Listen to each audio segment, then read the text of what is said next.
Welcome back, everyone, to the Try podcast with me, your host, Sir Triple S of House Shepherd. In this episode, we'll be analysing the 9th episode of the first season of House of the Dragon, The Green Council. I'll be going through what I like and dislike about the episode, how it compares to the source material, and also bring up anything I find interesting or noteworthy enough to mention. There might be spoilers for future episodes and other media related to the A Song of Ice and Fire series as well, so you've been warned. And keep in mind, with this being a podcast, it will be more of an audible rather than a visual experience.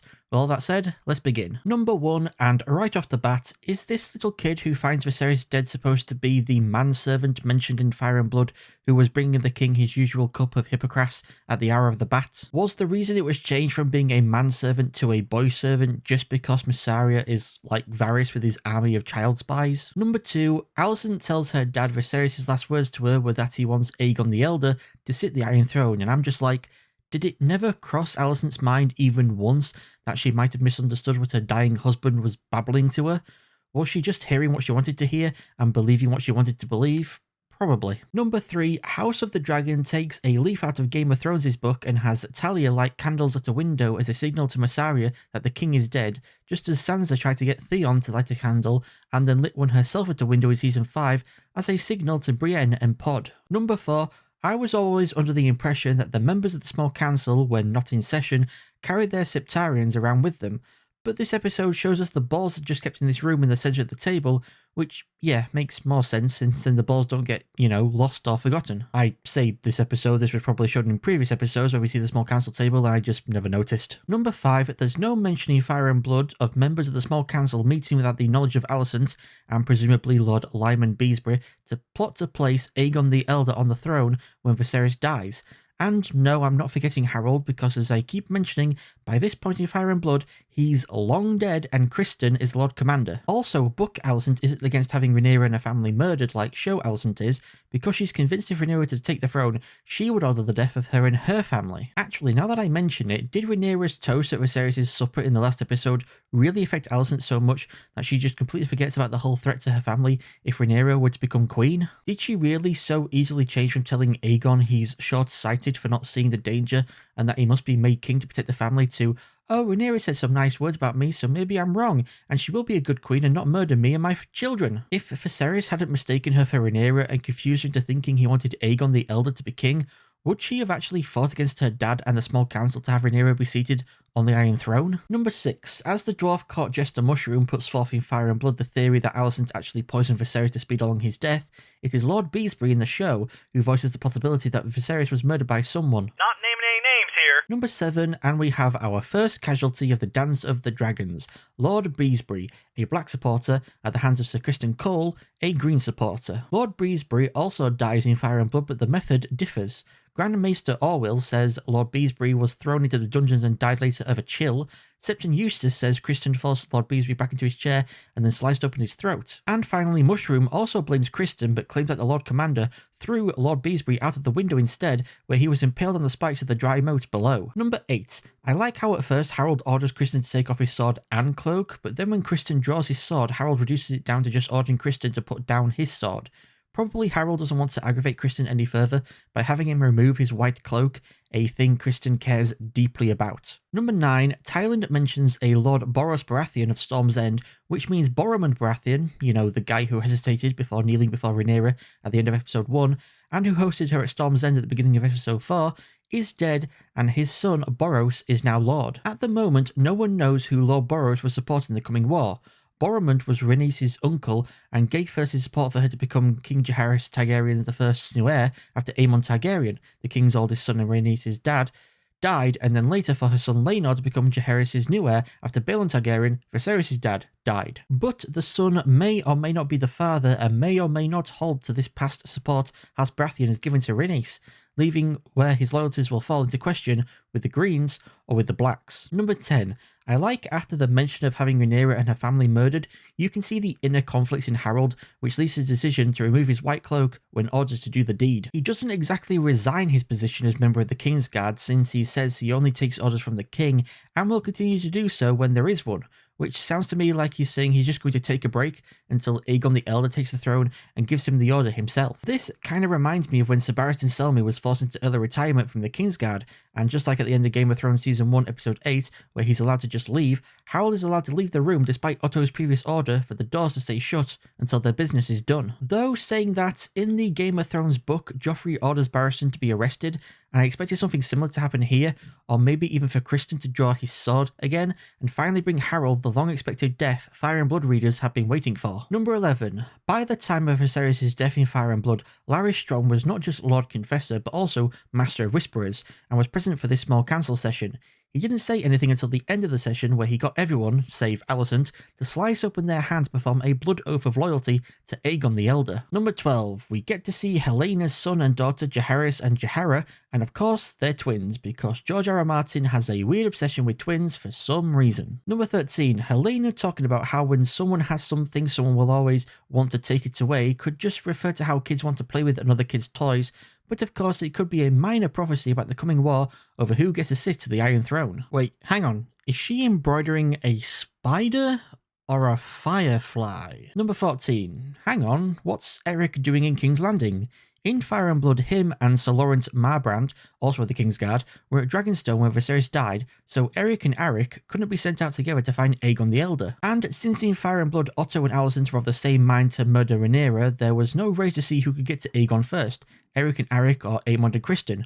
Only Criston was sent to find Aegon. Number 15. Every woman is an image of the mother, to be spoken of with reverence. Are you sure about that? Spoiled cunt. Number 16. While there's no mention in Fire and Blood of organised fighting pits involving kids with long nails and filed teeth in King's Landing, Mushroom does claim that when Criston finally found Aegon, he was drunk and naked, watching two gutter snipes with filed teeth fight each other, whilst a 12-year-old girl pleasured him with her mouth. I really do hope this is just Mushroom being Mushroom, telling his tall tales and that this isn't true, because that would make Aegon a pedo as well as a rapist. Number 17. Aemond says to Criston that he is next in line for the throne, but that isn't true at all. Aegon the Elder has a true-born son with Helena, Jaehaerys, so if he were to die, it'd be his son who'd be next to sit on the throne, not Aemond. Unless the show's gone a different route and given Helena a pair of female twins so as to make Aemond be the next in line possible. Number 18. Larys really is just doing what's best for himself and isn't actually loyal to anyone, with him now saying that he'll inform on Alicent to Otto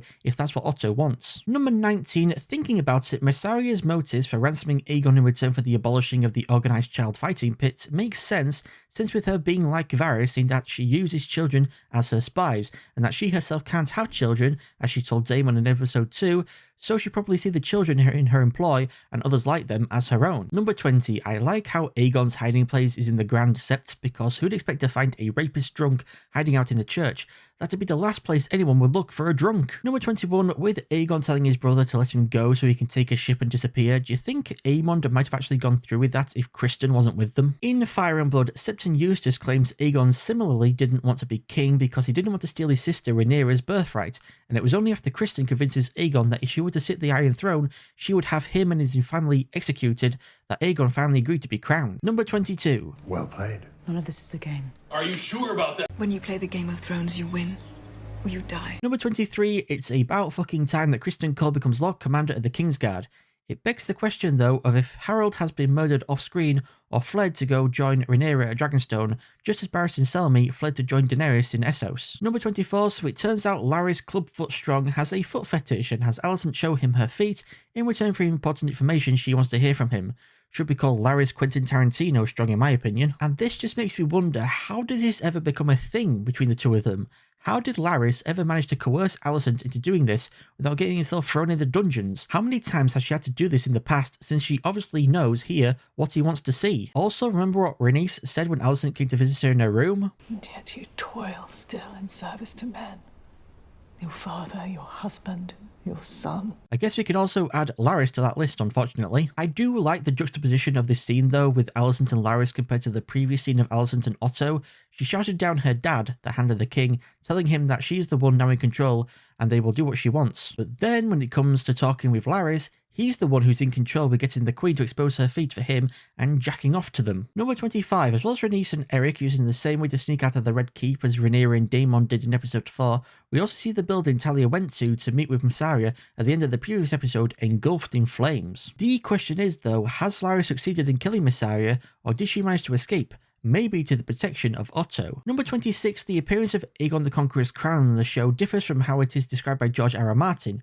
He describes it as being a simple circle of Valyrian steel set with big square-cut rubies. The crown in the show, though, only seems to possess one small heptagon-shaped ruby, though it appears there are indents on it which could have held other larger rubies that maybe were removed in the past for some reason. Number 27, wow, Otto and Alicent must have made incredibly fucking certain that none of the City Watch were in any way sympathetic to Rhaenyra to have allowed them to have their swords drawn as Aegon the Elder walked under them. All it would have taken is for them to have misjudged one of the gold cloaks and Aegon would have been dead, not to mention anyone near him in the crowd could rush forward and stab him. Or did they check every single person for weapons before letting them in? In any case, this was just a super risky thing to do to unnecessarily open Aegon up to possible harm or worse, death. Number 28, notice on the banners the dragon is gold instead of red because Aegon the Elder's dragon Sunfire, called by Archmaester Gildain the most beautiful dragon ever seen, is, you guessed it, gold. Number 29, we get our first ever proper look at Septon Eustace. The only other time I can think of that we've seen him before is in the Histories and Lore feature on the Game of Thrones Season 5 Blu-ray, and even then it was from behind. Number 30, notice how most of the people on the dais are looking at Aegon, but his sister wife Helena is constantly looking away, and when it is her turn to curtsy, she doesn't look particularly happy to do so, like she barely dips at all. Number 31, the love of the people is really going to go to Aegon's head, I think. He's been neglected by his parents, at least as he sees it, in regards to believing his father never liked him, and that's why he wasn't named heir, and how both his parents saw him as a disappointment and not living up to their expectations. Plus there's the whole thing about him being a rapist, Alicent slapping him and calling him no son of hers, but now he has these thousands of people cheering for him, loving him. That's definitely going to inflate his ego and probably make him dependent on the people's affection. Number 32, well, that's a lot of dead people at the hands, and I guess wings, of Rhaenys and her dragon Malaise, bursting up through the floor of the dragon pit, which doesn't happen in Fire and Blood because Rhaenys isn't even in King's Landing at this point in the book. Though it makes sense this was probably the only way for Rhaenys to get her dragon out, since the ways dragons would normally get out were most likely sealed and guarded, it doesn't make sense to me how a place meant to be a stable for dragons can be so easily broken out of by a dragon. And hang on, how does Rhaenys survive not being crushed by the falling floor and the flying debris? Reminds me of Dany somehow surviving flying Drogon through a tower of the Red Keep in Game of Thrones Season 8 Episode 5. Also, could Malaise, the Red Queen, be the beast beneath the boards Helena's prophecy referred to? Number 33, to all those wondering why Rhaenys doesn't just Jacaerys all the Greens and prevent the coming war, Showrunner Orion Condor gives the reason that Rhaenys knows what it's like to lose her children and she doesn't want to inflict that on Alicent. That doesn't make any sense to me, since if Rhaenys Jacaerys all of them, then Alicent ain't gonna know the pain of losing her kids because she'll also be dead. I think Rhaenys just didn't want to kill the innocents that were there, like Helena, Grand Maester Orwell, Septon Eustace, etc. She didn't want to be a murderer any more than she already was. Plus, if she burned all those on the dais, then House Lannister, House Wild, House Hightower, and the houses of the others present behind Septon Eustace and Otto would probably want revenge against Rhaenys, and she'd have to flee across the narrow sea because the Blacks wouldn't take her in, since if they did, then her problems would become their problems. But saying all that, when I first watched the episode, I was like everyone else, wanting her to just burn them all! Wanting her to just say it. Say it! So those were all my thoughts on the 9th episode of the first season of House of the Dragon, The Green Council. If you think I missed anything important or interesting, put it in a comment below along with your own thoughts on the episode. My most liked part of the episode goes to the juxtaposing scenes of Alicent with Otto and then Alicent with Larys. Really goes to show what power Alicent actually has over all the men in her life despite her being queen. And my most disliked part of the episode goes to the decision to have Rhaenys face the Greens with Malaise and decide not to roast them all, because I've seen a lot of people calling this episode bad because of it, which I don't think is fair to say. Thank you all so much for watching. If you have any advice on what I could do better for the next video, please leave it in a comment below. Don't forget to like, subscribe, share this video, and follow me on Twitter at @SSS_YouTube. I'm also on Odyssey at @SSS:83, so follow me on there if that's where you prefer to watch videos. Thank you again for watching, and I shall see you all again next time. Goodbye.